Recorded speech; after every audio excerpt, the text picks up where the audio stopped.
কংসাবতীর কান্না। পুরুলিয়ার রুক্ষ শুষ্ক মাটির বুক চিরে বয়ে চলেছে কংসাবতী। দিনের আলোয় সে শান্ত, স্নিগ্ধ, যেন গ্রামের স্নেহময়ী জননী। তার জলে রূপলি মাছের খেলা, তার তীরে কাশফুলের মেলা, সবকিছু মিলিয়ে এক মনোগ্রাহী চিত্র। কিন্তু রাত নামলেই এই কংসাবতীর রূপ বদলে যায়। স্থানীয় মানুষেরা বলে, দিনের কংসাবতী আর রাতের কংসাবতীর মধ্যে আকাশ পাতাল তফাৎ। রাতের অন্ধকারে তার জ্বলে নাকি জেগে ওঠে এক অতৃপ্ত আত্মা, এক অদৃশ্য সত্তা, যে সুযোগ পেলেই টেনে নেয় জীবন্ত মানুষকে তার শীতল গভীরতায়। এই কিংবদন্তি শুনে বড় হয়েছে মানা, সুরেশ, প্রীতি, ছোটন আর ঝর্ণা। ওরা পাঁচজন হরিহর আত্মা। মানা দলনেতা গোছের, সাহসী আর যুক্তিবাদী। সুরেশ তার ছায়াসঙ্গী, সব বিষয়েই তার যুক্তি চাই, ভূতপ্রেত আসবে তার বিশ্বাস নেই বললেই চলে। প্রীতি ঠিক তার উল্টো, সে ভীষণভাবে বিশ্বাস করে অলৌকিক ঘটনায়। গ্রামের বুড়োবুড়িদের কাছে শোনা সব গল্প তার ঠোঁটস্থ। ছোটন দলের সবচেয়ে ছোট আর ভীতু। আর ঝর্ণা হল প্রাণবন্ত, চঞ্চল এক তরুণী, যার হাসিতে যেন মুক্ত ঝরে। কংসাবতী নদী ছিল তার বড়ই প্রিয়। সেবার ছিল রাস পূর্ণিমা। ঝলমলে চাঁদের আলোয় ভেসে যাচ্ছিল চরাচর। বন্ধুরা মিলে ঠিক করল, এই রাতে কংসাবতীর বুকে নৌকা বিহার করবে। পরিকল্পনাটা ছিল মানার। সুরেশ সাথে সাথেই রাজি হয়ে গেল, কারণ তার মতে এসব ভূত প্রেতের গল্প নিছকই গ্রামের মানুষের কল্পনা। প্রীতি বাধা দিয়ে বলল, না রে মানা, কাজটা ঠিক হবে না। আজ পূর্ণিমার রাত, লোকে বলে আজ নদীর অতৃপ্ত আত্মারা জেগে ওঠে। দাদু বলতো, এই রাতে কংসাবতীর ধারে কাছেও যেতে নেই। সুরেশ হেসে উড়িয়ে দিল, ধুর, তোর ওই দাদুর গাল গল্প রাখত। একবিংশ শতাব্দীতে দাঁড়িয়ে এসব মানায়? চল না, দারুণ মজা হবে। চাঁদের আলোয় নদীর জল কেমন লাগে, কাছ থেকে দেখব। আমার কিন্তু ভয় করছে, যদি সত্যি কিছু থাকে।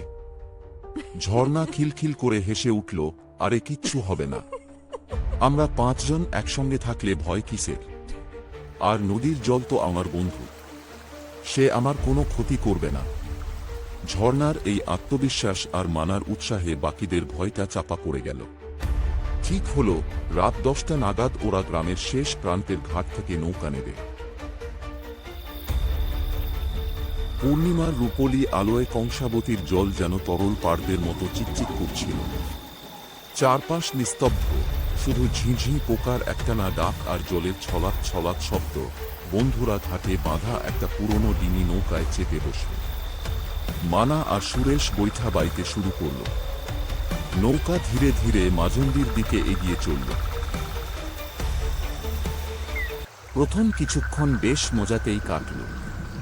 চাঁদের আলোয় চারপাশের দৃশ্য অপার্থিব লাগছিল। ওরা গান গাইছিল, হাসাহাসি করছিল। সুরেশ বারবার প্রীতিকে খেপাচ্ছিল, কই রে প্রীতি, তোর অদৃশ্য আত্মা কোথায়? দেখতে পাচ্ছি না তো।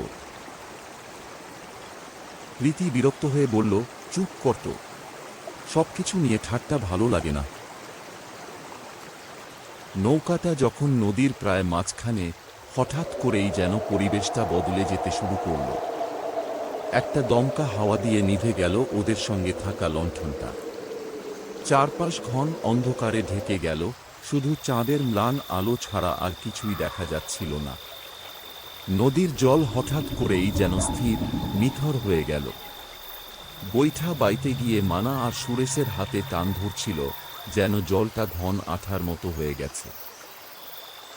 ছোটন ভয়ে মানার হাতটা চেপে ধরল, দাদা, আমার ভালো লাগছে না, চল ফিরে যাই। মানা তাকে আশ্বস্ত করার চেষ্টা করল, আরে কিচ্ছু না, বাতাস বেড়েছে তাই এমন লাগছে। কিন্তু তার নিজের গলাটাও কেমন যেন কেঁপে গেল। ঠিক সেই মুহূর্তে একটা অদ্ভুত জিনিস ঘটল। ঝর্ণা নদীর জলে হাত ডুবিয়ে খেলা করছিল। হঠাৎ সে চিৎকার করে হাতটা তুলে নিল। উফ! কি ঠান্ডা! মনে হলো প্রীতির মুখ ভয়ে সাদা হয়ে গিয়েছিল। সে ফিসফিস করে বলল, আমি বলেছিলাম। তোরা শুনিসনি? এটা ভালো লক্ষণ নয়। হঠাৎ করেই নৌকাটা নিজে থেকেই দুলতে শুরু করল, অথচ চারপাশে কোনো বাতাস নেই। নদীর জলও শান্ত, মনে হচ্ছিল যেন জলের নিচ থেকে কেউ নৌকাটাকে ধরে ভীষণ জোরে নাড়াচ্ছে। ছোটন ভয়ে কেঁদেই ফেলল। সুরেশের যুক্তিবাদী মন তখনও হার মানতে চাইছিল না। সে টর্চ জেলে জলের দিকে তাকাতে চেষ্টা করল, কিন্তু কিছুই দেখা গেল না, শুধু কালো অথই জল। হঠাৎ করে নৌকার ভেতরে রাখা ওদের জলের বোতলটা নিজে থেকেই শূন্যে উঠে গেল এবং সজোরে জলের মধ্যে নিক্ষিপ্ত হল। এবার সুরেশের মুখের শেষ যুক্তির ছাপটাও মুছে গেল। তার চোখ দুটো ভয়ে বিস্ফারিত। সে বুঝতে পারছিল যা ঘটছে তা স্বাভাবিক নয়। প্রীতি ভয়ে চোখ বন্ধ করে বিড়বিড় করে মন্ত্র পড়তে শুরু করল। মানা আর সুরেশ শরীরের পুরো শক্তি দিয়ে বৈঠা চালিয়ে নৌকাটাকে তীরের দিকে নিয়ে যাওয়ার চেষ্টা করতে লাগল, কিন্তু নৌকাটা যেন 1 ইঞ্চিও নড়ছিল না। মনে হচ্ছিল কোনো অদৃশ্য শক্তি তাকে মাঝন্দিতে আটকে রেখেছে। সেই কান্নার শব্দটা এবার যেন আরও স্পষ্ট হল। তার সাথে যোগ হলো একটা ফিসফিসানি, আমায় নিয়ে যা, আমায় নিয়ে যা। ঝর্ণা ভয়ে চিৎকার করে উঠল, কে তুমি? কি চাও আমাদের কাছে? কোনো উত্তর এলো না, শুধু সেই কান্নার আওয়াজ আর ফিসফিসানিটা আরও তীব্র হল। হঠাৎ করে ঝর্ণার চুলকে যেন পেছন থেকে খামচে ধরল। সে যন্ত্রণায় কোকিয়ে উঠল, কিন্তু পেছনে তো কেউ নেই। সবাই দেখল ঝর্ণার চুলগুলো যেন শূন্যে ভাসছে আর কেউ অদৃশ্য থেকে সেগুলো ধরে টানছে।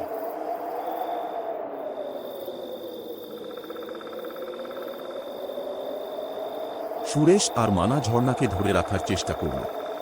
তারা অনুভব করতে পারছিল এক শীতল আঠালো স্পর্শ, অদৃশ্য সেই হাতটা বরফের মতো ঠান্ডা। ছোটন ভয়ে জ্ঞান হারানোর মতো অবস্থা। প্রীতি হঠাৎ চিৎকার করে বলল, ঝর্ণার গলায় লকেটটা, ওটা খোল। ঝর্ণার গলায় একটা রূপোর লকেট ছিল, যেটা তার মা তাকে দিয়েছিলেন।